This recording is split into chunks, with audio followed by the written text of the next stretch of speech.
자, 시청자 여러분들 큰일 났습니다. 최근에 정세균 전 국무총리가 무려 대기업의 임금을 3년 동안 강제로 동결해버려야 된다라는 어마어마한 주장을 해버렸습니다. 야, 대한민국 경제에 진짜 큰일 나게 생겼습니다. 앞으로도 선택을 잘못한다라면 말이죠. 자, 자기가 경제 대통령이 되겠다라면서 국민소득 4만 불의 시대를 열기 위해서 대기업의 임금을 3년 동안 강제로 동결하겠다라는 발언을 해버렸습니다. 자, 정세균이는 최근 불평등과 대결하는 그런 경제 리더, 경제 대통령이 되겠다라면서 무려 저런 머리를 가지고 지금 공식 대권 출마를 선언을 해버렸어요. 야, 우리나라 정치 진짜 여러분들 수준 불쌍하죠. 그러니까 국민이 번 돈을 국민들에게 돌려줘야 된다 뭐 이런 말을 하는데 이게 말 자체는 듣기 좋은 소리일지 몰라도 사실 저쪽에서 이런 말이 나오면은 눈치 빠른 분들은 벌써부터 쎄한 거 느껴지실 거예요. 그리고 그 쎄한 기분이 맞습니다. 국민소득 4만 불의 시대를 만들겠다라면서 사자후를 내지른 것까지는 좋은데 문제는 그 방법이 굉장히 충격적이라는 거예요.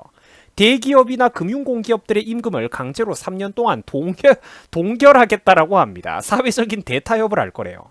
아니 그래 100번 양보해가지고 뭐 공기업 계열들의 임금은 지들이 알아서 결정을 한다라고 쳐요. 아니 그런데 민간 기업들 예를 들면은 LG전자나 삼성전자 같은 이런 대기업들의 임금을 동결하고 안 하고를 왜 지들이 결정을 합니까? 민간 기업 대기업의 임금을 동결하고 안 하고는 거기 있는 회사 사람들이 자기들 사정에 따라서 자기들이 알아서 민간에서 결정을 할 문제잖아요. 국가가 왜 민간 기업의 그 임금 조절 문제에 강제로 개입을 한단 말입니까? 이러니까 개그 콘서트가 망하는 거예요. 이 사람들, 여러분들, 이 사람들이 경제 수준 가지고 있는 그 지식의 수준이 바로 이런 데서 튀어나온다니까요.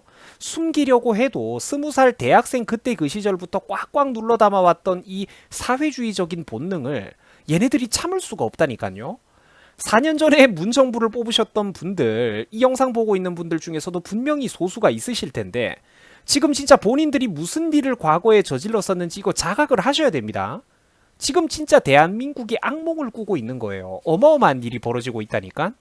얘네들이 국민들을 선동할 때 항상 이렇게 예쁘고 좋은 말은 다 합니다. 공정하고 정의로운 세상을 만들겠다. 모든 불평등과 대결을 하겠다. 국민소득 4만 불의 시대를 열어주겠다. 아니 근데 여러분들 국민소득을 올리려면은 어떻게 해야 됩니까?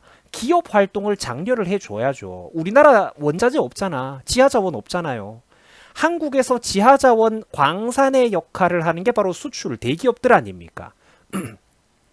수출로 먹고 사는 나라에서 국민소득을 늘리려면 기업 활동을 장려해주고 법인세나 소득세를 줄여가지고 능력 있는 사람들이 한국에서 연구개발하고 공부하고 돈 버는 맛이 나는 사회를 만들어주고 그 사업하기 좋은 나라를 만들어주고 각종 행정 규제를 철폐해가지고 수출 기업들이 어떤 행정적인 일 처리보다는 자기들 본연의 사업에 좀 더 집중할 수 있도록 도와주는 게 바로 정부의 역할 아니겠습니까? 정부의 역할은 현대사회에서 민간 기업들에 대한 어떤 행정적인 서비스 지원, 서포터의 역할이라니까요. 대한민국 대표적인 기업들의 그런 매출액과 영업이익이 늘어나면은 자연스럽게 코스피 경제도 올라가게 되는 거고 또 대기업들에게 납품하는 일감 나눠받는 우리나라 중소기업들 서민들 일자리도 살림살이가 나아지는 거고 대기업들의 그런 매출액과 영업이익이 늘어나고 수출 액수가 대한민국이 늘어나면은 우리나라 국민소득 전체가 저절로 다 같이 잘 살게 된다니까요. 아주 간단한 문제입니다. 제가 전에도 이거를 말씀드린 적이 있는데 동네 망해가는 구멍가게를 살리는 것보다 훨씬 더 쉬운 게 지금 대한민국처럼 기반이 다 잡힌 나라에서 경제를 살리는 겁니다. 자, 왜 그러냐면 여러분들 구멍가게를 운영하는 것보다 대한민국 경제를 운영하는 게 왜 더 쉬운 일이냐면은 나라 경제를 살리는 거는 지금 운전수가 운전대만 똑바로 잡으면 되기 때문이에요. 제정신이 박혀있는 명령 한두 마디만 똑바로 내려주면은 인력도 기술도 자본도 모든 것들이 축적되어 있기 때문입니다. 그래서 개인이 개인의 자영업을 경영하는 것보다 훨씬 더 쉬운 게 지금 대한민국의 경제를 살리는 거예요. 돈도 있고 기술력도 있고 전문가들도 있고 모든 게 다 갖춰져 있거든. 최고 사령탑 피라미드 꼭대기에서 핸들을 운전대를 잡고 꺾는 이 정치인 놈들만 제대로 된 수준을 갖추면은 대한민국이 얼마든지 국민소득 4만 불, 5만 불의 시대로 다가갈 수가 있는데 지금 그게 안 되는 거예요. 그러니까 문정부랑 정세균 같은 사람들이 하는 소리를 한번 보세요. 재벌과 대기업들, 대주주들에 대한 배당을 무려 국가가 아니 대기업 대주주들에 대한 배당금을 국가가 강제로 동결을 해야 된다라고 합니다. 그리고 대기업 그 임원들과 직원들, 근로자들이 받아가는 급여도 3년 동안 동결을 해야 된다라고 해요. 자, 그러면은 그 동결시켜가지고 아낀 돈을 어디에다가 쓰려는 거냐, 이 사람이. 대기업 월급을 동결시켜가지고 그 돈으로 중소기업을 도와주는데 쓰자고 주장을 하고 있는 겁니다. 아니, 이건 뭐 여러분들 칼만 안 들었지 사실상 강도보다 더하죠. 아니, 칼보다 더 무서운 걸 휘두르고 있는 거예요. 국가 행정 시스템, 법률이라는 무시무시한 초능력을, 대량의 이런 진짜 대량 살상 능력을 가지고 있는 초능력을 자기들 마음대로 휘두르면서 국가가 지금 합법적으로 대기업들에 대해서 강도질을 하려고 덤벼들고 있다라는 겁니다. 자, 시청자 여러분, 중소기업의 그 납품 단가랑 근로자의 급여 같은 거는요, 시장경제 원리를 통해 가지고 결정이 된 겁니다. 자, 물론 요즘 먹고 살기 팍팍한 시대라는 거 인정합니다. 중소기업 경영하시는 분들 왜 힘이 안 들겠습니까? 하지만 여러분들, 납품 단가를 강제로 올린다고 한들 그게 팔리겠습니까? 대번에 다른 경쟁업체들이 치고 들어와가지고 아이 대기업님, 삼성전자님, 우리는 더 싼 가격에 똑같은 품질로 이 부품을 납품을 하겠습니다. 이렇게 경쟁이 생기잖아요. 이게 시장경제 원리 아닙니까? 저절로 누가 시키지 않아도 가장 좋은 가격에 가장 좋은 품질의 부품이 이렇게 만들어진다라는 거죠. 시장경제 원리에 따라서. 대기업에 납품되는 그런 각종 여러 가지 부품들의 단가, 그리고 근로자들의 노동비, 인건비라는 거는 국가가 강제로 높게 설정한다고 한들 그 가격이 절대로 장기간 동안 유지될 수가 없다라는 겁니다. 이런 단가 문제에 국가가 법을 무기로 강제로 개입해버리면은 어떤 현상이 일어나느냐, 필연적으로 우리나라에서 얼마 전에 대실패를 겪었던 최저임금의 꼬라지가 나게 되어 있습니다. 자, 4년 전에 문정부가 들어서던 시절을 다들 한번 떠올려 보세요. 국민들의 평균 의식 수준이 그때 어땠습니까? 히히, 최저임금을 올리면은 전 국민들이 다 같이 잘 살게 될 거야. 야, 이렇게 편하고 똑똑한 방법을 왜 진작 생각하지 못했을까? 나는 역시 천재야. 이게 당시 문정부와 또 대학생들이 가지고 있던 생각이었어요. 저때 당시에 4년 전 그때 당시에 상당수 대학생들도 대한민국에서 최저시급이 1만 원은 되어야 사람답게 살 수 있다라며 큰 소리 치고 다니는 친구들이 굉장히 많았습니다. 자, 하지만 그 이후 우리나라에 실제로 벌어졌던 결과는 어땠습니까? 전혀 달랐다라는 거죠. 문정부 4년 동안 최저임금이 여러분들 약 35, 6%에서 40% 가까이 올랐습니다. 이게 뭘 의미하냐면요, 실제 우리 대한민국의 경제 현장의 그런 자영업자들과 중소기업들이 불과 3, 4년 만에 인건비 부담이 30%에서 40% 가까이 늘어났다라는 겁니다.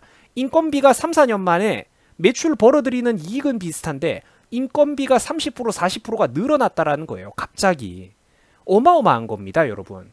이 불기둥 같은 인건비 부담을 대다수 평범한 영세 사업장들이나 그런 자영업자들, 자금 사정이 빈약한 중소기업들이 버틸 수가 있었겠습니까? 못 버틴다라는 거예요. 그래서 시장경제에 지금 고만고만한 일자리라도 원래는 수백만 개 제공해주고 있던 대한민국의 영세 업체들이 지난 문정부 3, 4년을 거치는 동안 거의 대부분이 증발을 해버린 겁니다. 일자리 수백만 개가 대한민국에서 증발해버린 거예요. 그래서 지금 실업률이 역대 최대치를 찍고 있는 겁니다. IMF 이후로 20년 동안 사상 최대치를 찍고 있는 이유가 있다라는 거예요. 자영업 가게랑 중소기업들이 문 닫아버리니까 어떤 일이 벌어졌습니까? 서민 여러분들의 일자리가 사라져버린 거예요.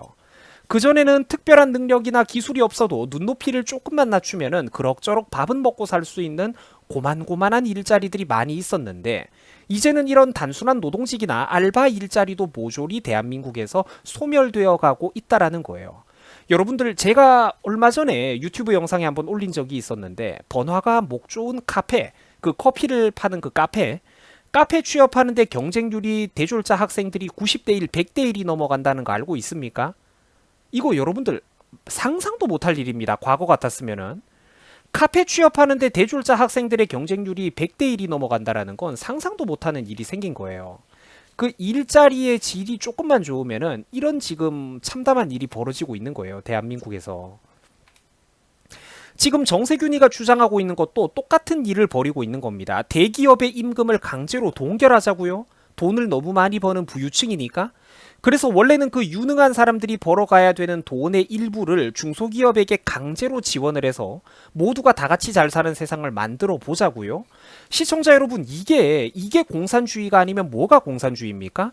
대기업이 돈을 잘 버니까 그걸 강제로 동결을 해서 그 차익을 중소기업과 서민들에게 강제로 지원을 하자? 여러분, 이게 공산주의가 아니면은 뭐가 공산주의입니까? 이게 당장은 이렇게 하면은 아름다울 것만 같지만, 착각이 들겠지만, 이러면은 대기업에서 일하는 그런 유능한 엔지니어들, 개발자들, 연구개발원들, 직원들이 일할 맛이 나겠습니까? 대한민국의 유능한 인재들이 해외 경쟁 기업으로 다 떠나버리겠죠. 나라 안에 유능한 사람이 다 떠나버리면은 누가 연구개발을 하고 신제품을 개발하고 회사를 경영할 거냐고. 차익을 아낄 때 아끼더라도 그 돈을 새로운 연구개발에 투자를 한다든지, 혹은 비상시를 대비해가지고 회사의 긴급자금으로, 비상금으로 모아놓는다든지, 그 회사의 자금과 인건비를 결정하는 것은 오로지 회사, 민간 회사 자기들이 알아서 각자의 사정에 따라 스스로 결정을 해야 된다는 것입니다. 그게 가장 효율적이고 탄력적으로 돌아가는 시장경제 원리라는 거예요. 그런데 여기에 지금 정부가 강제로 개입을 해가지고, 야, 대기업 너네 돈 너무 많이 번다, 그 돈을 중소기업 서민들이랑 나눠 써라, 이런 소리를 지금 하고 있다라는 거예요. 이러면은 무슨 일이 벌어지겠습니까? 그렇죠. 앞으로 대한민국의 대기업 투자, 양질의 일자리와 고용은 계속해서 줄어들게 될 거예요. 강제로 임금을 동결해버리면은 더 많은 임금을 찾아서 해외 경쟁 대기업으로 대한민국의 소중한 1급, S급 기술자들, 개발원들, 그 인재들이, 대한민국의 인재들이 해외로 전부 다 유출되게 된다라는 거예요.